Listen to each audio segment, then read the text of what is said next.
نماز کو باطل کرنے والے شکوک میں سے پہلا مورد کل عرض ہوا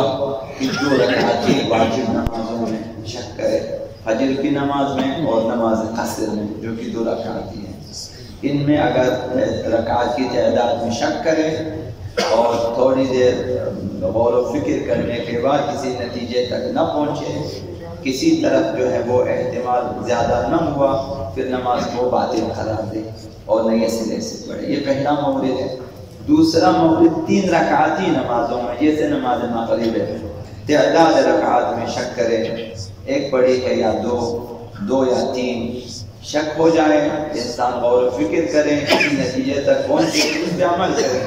اگر کسی نتیجے تک نہ پہنچے، کسی طرف کو احتمال زیادہ نہ ہوا، برابر رہا، تھوڑی دیر کے بعد اس نماز کو بھی باطل قرار دے، کہ نماز باطل ہے، نئے سرے سے پڑھے۔ یہ دوسرا مورد ہے 2 رکعتی واجب نمازوں میں، 3 رکعتی واجب نمازوں میں۔ اور تیسرا مورد 4 رکعتی نمازوں میں ہے کہ 1 رکعت پڑھی ہے یا اس سے زیادہ، یہ شک ہے 4 رکعتی نمازوں میں، جیسے نماز ظہر، عصر، عشاء، 4 رکعتی نمازوں میں 1 رکعت اور اس سے زیادہ میں شک ہے، 1 2 3 مثلا شک ہے اس میں کتنی رکعتیں پڑھی ہے، تو غور و فکر کے بعد اگر شک پر طرف نہ ہوا پھر نماز باطل ہے 4 رکعتی نمازوں میں۔ یہ تیسرا مورد ہے۔ اور چوتھا مورد بھی 4 رکعتی نماز میں ہے، دوسرے سجدے میں پہنچنے سے پہلے اگر شک کرے، ہر رکعت میں 2 سجدے ہیں، دوسرے سجدے سے پہلے شک کرے، رکوع کے بعد مثلا شک کیا پہلے سجدے میں، دوسرے سجدے سے پہلے تک شک کرے کہ 2 رکعتیں پڑھی ہیں یا اس سے زیادہ۔ یہ چوتھا مورد 2 اور 2 سے زیادہ میں شک ہے کہ میری دوسری رکعت ہے یا تیسری رکعت ہے، دوسری رکعت ہے یا چوتھی رکعت ہے، مثلا 2 اور 2 سے زیادہ میں شک ہو تو غور و فکر کریں، تھوڑی دیر رک جائیں، نماز کو روکیں، فکر کریں، اگر شک پر طرف نہ ہوا تو نماز کو باطل قرار دیں، اور نماز باطل ہے، نئے سرے سے 4 رکعتی نماز بجا ہے۔ قرآن مجید میں ان لوگوں کے لیے جو واجبات اور محرمات کو سیکھتے ہیں اور انجام دیتے ہیں، واجبات کو اور محرمات کو ترک کرتے ہیں، ان کے بارے میں خدا متعال نے کئی مقامات پر فرمایا ہے، الا ان اولیاء اللہ لا خوف علیہم ولا هم یحزنون، دوستداران خدا کے لیے نہ کوئی خوف ہے نہ کوئی غم۔ کئی مقامات پہ دوستداران خدا میں جو ان کی صفات ہیں، ان میں سر فہرست انجام واجبات اور ترک محرمات۔ تفاصیر میں اس طرح سے ذکر ہے کہ اولیاء الہی، یعنی اس سے آگے تصور نہیں ہے کہ اولیاء الہی سب سے پہلے واجبات پہ عمل کریں گے، محرمات چھوڑنے والے، یہ اولیاء الہی ہے، اس کے بعد باقی صفات۔ تو ان کے لیے نہ کوئی غم ہے، نہ جان کنی کے وقت جب جان دے رہے ہوتے ہیں، اور نہ ہی شب اول قبر ان کے لیے کوئی غم ہے، اور نہ ہی برزخ میں ان کے لیے کوئی غم ہے، کوئی خوف ہے،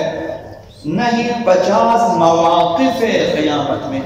50,000 سالہ توقف، جیسا کہ بعض مفسرین نے بیان فرمایا 50 مواقف ہیں اور 50,000 سال رکنا پڑے، وہاں بھی ان کے لیے کوئی خوف نہیں ہے، کوئی غم نہیں ہے۔ وہ لوگ کامل خوشحالی کے ساتھ جنت میں داخل ہوں گے جنہوں نے واجبات کو انجام دیا، محرمات کو ترک کیا۔ یہ اللہ کا وعدہ ہے۔ اولیاء الہی کا تعارف تفاسیر و روایات میں یہ ہے کہ انہوں نے واجب و حرام کو اچھی طرح سے پہچان لیا اور واجبات پر خوب عمل کیا اور محرمات کو بکلی ترک کیا۔ یہ اولیاء الہی کی تفسیر ہے ان کے لیے۔ تو قرآن مجید میں 80 مرتبہ ایمان اور عمل صالح کی بات ہوئی، اور واجبات الہیہ پہ عمل کرنا، محرمات الہیہ کو ترک کرنا، یہ ہے اعمال صالحہ۔ سر فہرست واضح ترین حصہ عمل صالح، انجام واجبات اور ترک محرمات، واضح ترین حصہ یہی ہے۔ جو انسان کو سنگین خسارات اور خطرات سے نجات دلاتا ہے، دنیا میں بھی اور آخرت میں بھی، جانکنی کی حالت سے لے کر تا میدان حشر تک۔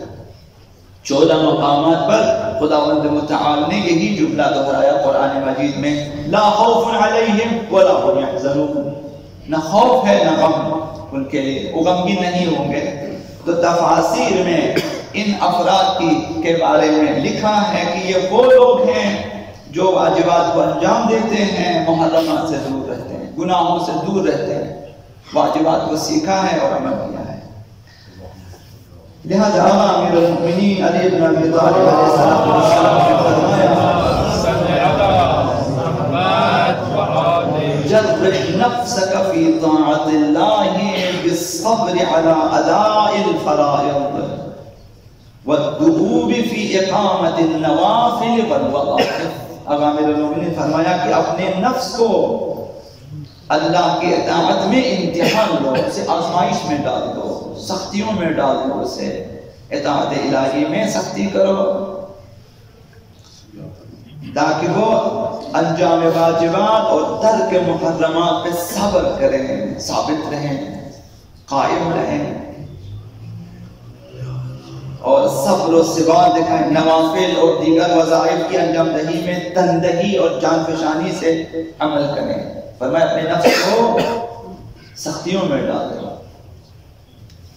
تب ہمارا نفس رام ہو سکتا ہے، ورنہ خواہشات نفسانی انسان کو اولاً مستحبات سے، دوسرے وظائف سے دور کر دے، اس کے بعد آہستہ آہستہ واجبات سے بھی دور کر دے۔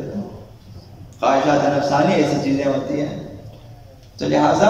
اگر چاہتے ہیں کہ آخرت آباد ہو جائے، جانکنی کی باقی چیزیں، مستحبات کو بے شک کم کریں لیکن واجبات پہ سختی سے عمل کریں، سیکھیں اور محرمات کو سیکھیں۔ تو 2 کتابوں کا تذکرہ شاید کیا یا بعد میں کروں گا، 2 کتابیں، گناہان کبیرہ، یہ حضرت آیت اللہ دستغیر تقریباً 55 گناہوں کے بارے میں انہوں نے ذکر کیا تفصیل سے، سیراب سے۔ دوسرا ایک مختصر کتابچہ ہے حضرت آیت اللہ علی مشکینی کی، ان کا ایک کتابچہ ہے، اس میں تمام واجبات محرمات انہوں نے بآسانی لکھا ہوا ہے، یہ چیزیں واجب ہیں، یہ چیزیں حرام ہیں، ان کو پڑھیں تاکہ واجبات و محرمات سے آشنا ہو جائیں اور ہم اپنی آخرت کو ٹھیک کر سکیں۔ اللہم